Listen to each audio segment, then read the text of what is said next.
Hello and welcome to the Eye, your English news bulletin. I'm Esther. These are the headlines. Serum Institute of India will begin production of the Russian-made COVID-19 vaccine Sputnik V in September, the Russian Direct Investment Fund announced on Tuesday.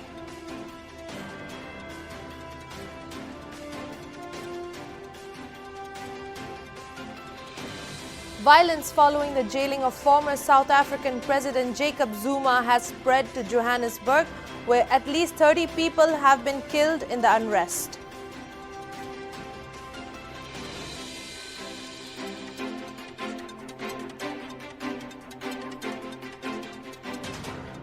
Prime Minister Narendra Modi on Tuesday interacted with the Chief Minister of the 8 Northeast states, in which the COVID-19 situation in the region was discussed.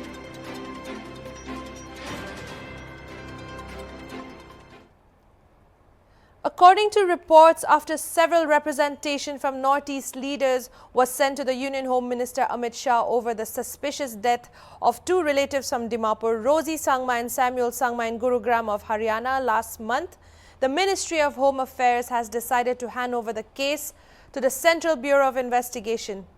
However, speaking to HornbillTV, the father of Samuel Sangma informed that the CCTV footages are being investigated again by the police and will be confirmed only by tomorrow, that is July 14th, if it will be handed over to the CBI. This is a developing story. Stay tuned with HornbillTV for more updates. Serum Institute of India will begin production of the Russian-made coronavirus disease vaccine Sputnik V in September with an annual production capacity of 300 million vaccine doses. The Russian Direct Investment Fund, Russia's sovereign wealth fund that markets the vaccine globally, announced on Tuesday. On July 4th, the Drugs Controller General of India granted test license to SII for manufacturing small batches meant for examination, test and analysis at SII's licensed Hadapsar facility in Pune. The first batch of Sputnik vaccine is expected to be produced at the Institute's facilities in September. The parties intend to produce over 300 million doses of the vaccine in India per year. As part of the technical transfer process, SII has already received cell and vector samples from the Gamaleya Center. With their import approved by the Drug Controller General of India, the cultivation of process has begun. The institute is also currently manufacturing Covishield, the Oxford AstraZeneca COVID-19 vaccine, Covovax, that is the local name for the Novavax COVID-19 vaccine, and also conducting trials of Coragenex in UK. Meanwhile, Dr. Reddy's Laboratories, that entered a partnership with RDIF to market the first 250 million doses of Sputnik V in India on Tuesday, announced that commercial launch of the vaccine in India will begin in the coming week. Prime Minister Narendra Modi interacted with chief ministers of the northeastern states on COVID-19 situation. The interaction was attended by the chief ministers of Nagaland, Tripura, Sikkim, Meghalaya, Mizoram, Arunachal Pradesh, Manipur and Assam. The chief ministers briefed about the progress of vaccination in their states and steps that are being taken to take vaccines to far-flung areas. They also discussed the issue of vaccine hesitancy and measures being taken to overcome it. They gave an account of improvement in medical infrastructure to better tackle COVID cases and the support lent through the PM CARES Fund. They gave assurance of taking timely action to bring down the positivity rate as well as the number of cases in their states. Union Home Minister spoke about the reduction in the overall daily number of cases but forewarned that this should not lead to one becoming lax and letting one's guard down. He said that some areas of the country are witnessing high positivity rates. He emphasized on the importance of testing, tracing, tracking and vaccination. Union Health Secretary gave an overview of the COVID cases in the country and discussed the high positivity rate in some northeast states. He briefed about the steps taken to boost supply of medical oxygen and also gave an overview of the progress of vaccination. Speaking on the occasion, the Prime Minister lauded the people, health workers and the governments of Northeast for their hard work in the fight against the pandemic and creating infrastructure for testing, treatment and vaccination despite the difficult terrain of the states. The Prime Minister expresses worry over the growing number of cases in some districts and stressed the need to catch these signals and take strict actions at the micro level. He re-emphasized the use of micro-containment protocol in dealing with the situation. He asked to make full use of the experience and best practices gathered over the last 1.5 years in this regard. Noting the fast mutating nature of the virus, the Prime Minister advised strict monitoring of the mutation and keep track of all variants. He informed experts are studying the mutations and their impact. In such scenario, prevention and treatment are critical, he said, emphasizing COVID-appropriate behavior. Modi emphasized that utility of physical distancing, mask, vaccine is clear. Similarly, the strategy of testing, tracking and treatment is a proven strategy. Acknowledging the impact of the pandemic on tourism and business, the Prime Minister strongly cautioned against crowding at hill stations without observing proper precautions. Rejecting the argument that people want to enjoy before the arrival of the third wave, he said that this needs to be understood that the third wave will not come on its own. He said that the main question in our mind should be how to prevent the third wave. Experts are repeatedly warning against carelessness and crowding as they can lead to massive surge in cases. He strongly advocated preventing avoidable crowding. The Prime Minister said that in the Vaccine for All campaign of the central government, Northeast too has the same importance and we need to keep accelerating the vaccination progress. To deal with the myths pertaining to vaccination and mobilizing people, the Prime Minister asked to enlist the help of social, educational institutes, celebrities and also the organizations of religious faith. He asked to accelerate the vaccination drive in the areas where spread of the virus is expected. Referring to the recent cabinet approval of Rs 23,000 crore package for improving the infrastructure for testing and treatment, the Prime Minister said that the package will help in strengthening the health infrastructure of Northeast. This package will expedite testing, diagnostics, genome sequencing in the Northeast. The Prime Minister stressed the need for quickly increasing number of beds, oxygen facilities and pediatric care infrastructure in Northeast. The Prime Minister informed that hundreds of oxygen plants are being established in the country through PM CARES and Northeast too got about 150 plants.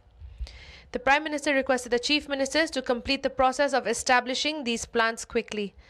Further, Modi underlined the need to establish temporary hospitals due to the geographical situation of the Northeast. He also asked to prepare trained manpower as oxygen plants, ICU wards.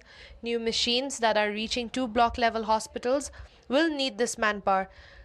Noting the capacity of 20 lakh tests per day in the country, the Prime Minister highlighted the need to augment the testing infrastructure in the affected district on priority. He stressed aggressive testing along with random testing. The Prime Minister expressed the hope, but with the collective efforts, this will surely be able to contain the spread.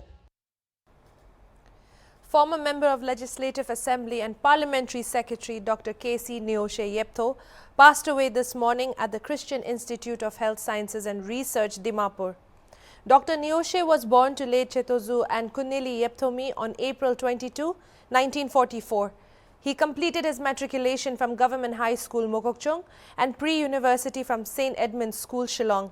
He further completed his MBBS from Government Medical College, Bellary. His first appointment as a doctor was at Akuluto Civil Hospital, and having served in the medical department for many years, went on to become a chief medical officer. After taking voluntary retirement as additional director in the medical department, Dr. Neoshe contested in the 2008 elections where he won and became an MLA of the 12th Nagaland Legislative Assembly as Parliamentary Secretary, Industries and Commerce Department till 2013.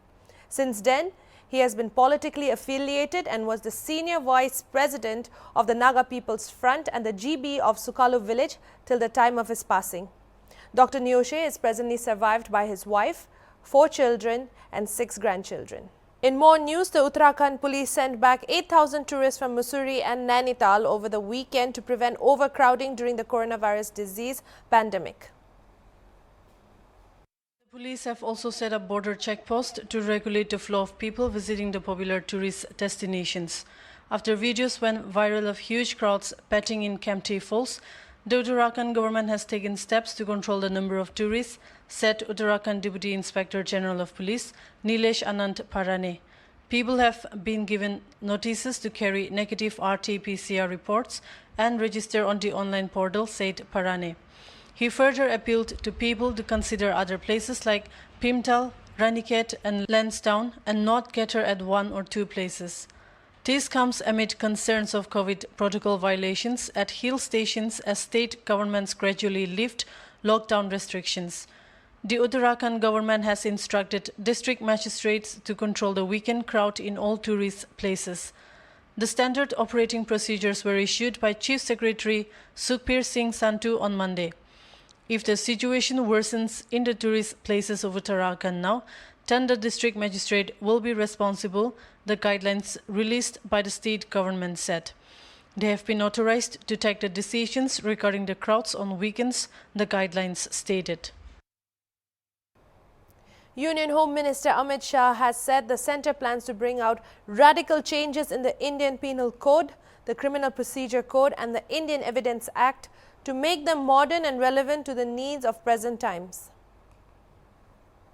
Shah, during a speech at the National Forensic Science University in Kantinagar on Monday, said the days of third-degree torture are over and proposed that forensic investigation be made compulsory for any crime that entails a punishment of 6 or more years, the Indian Express reported.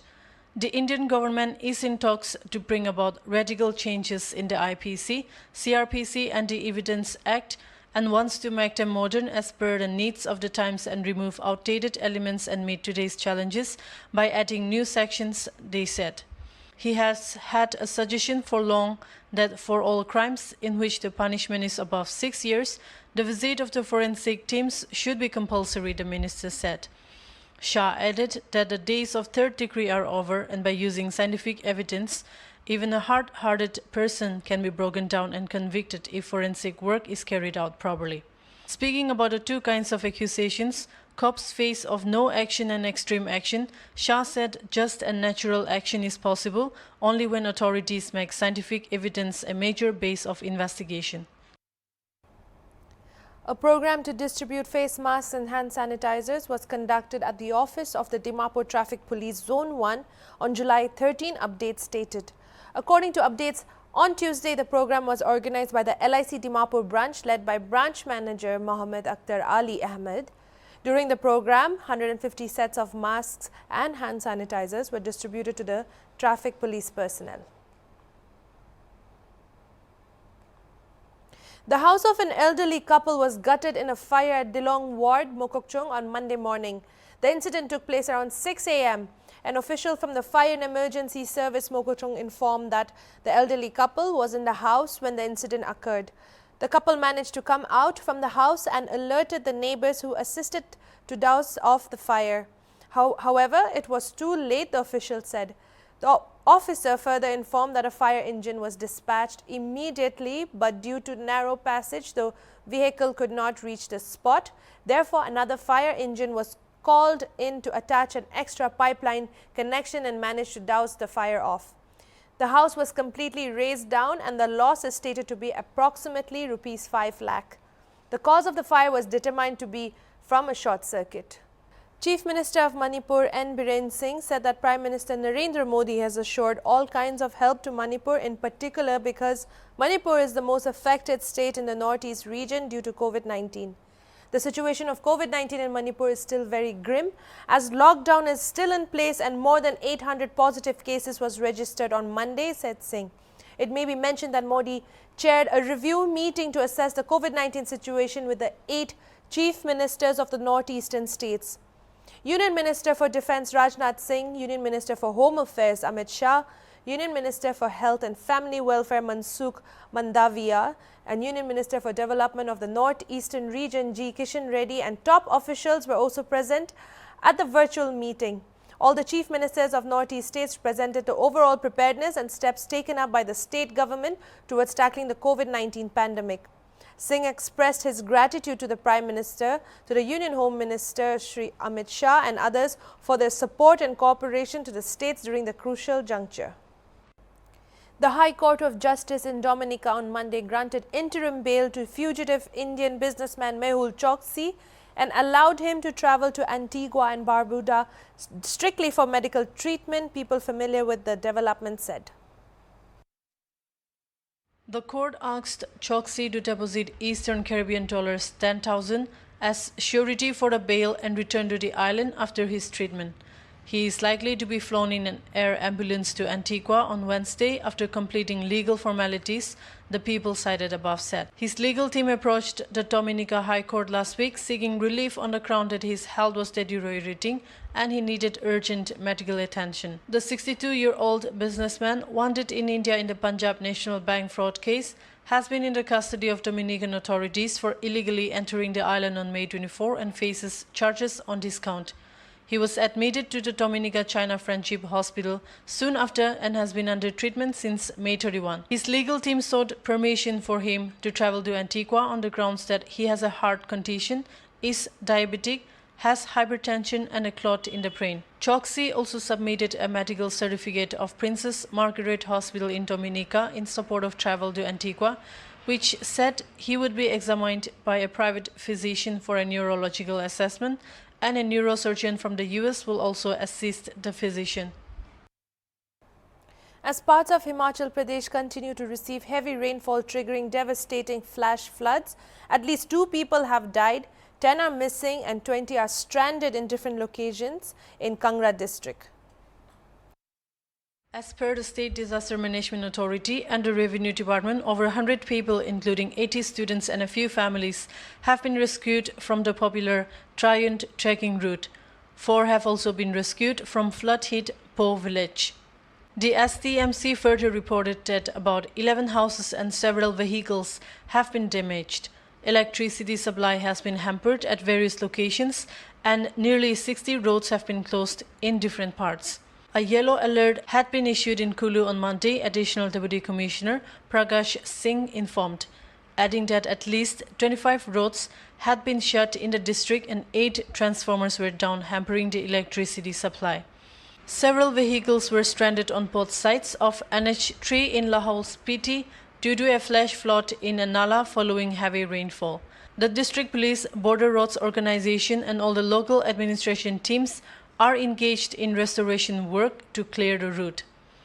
As flash floods and landslides triggered by heavy rains swept away buildings and cars at tourist spots in Himachal Pradesh, Chief Minister Jairam Thakur had appealed to tourists to avoid visiting high-risk areas following the flash flood in Dharamshala on Monday. Teams from the National Disaster Relief Force have been sent to the state for relief work. The Ministry of Home Affairs assured all help from the centre and is continuously monitoring the situation. Prime Minister Narendra Modi expressed concerns over heavy rains in the state and said the centre is closely monitoring the situation and all possible support is being extended to the state government. That's all for tonight's English News Bulletin. I'm Esther. Keep watching Hornbill TV.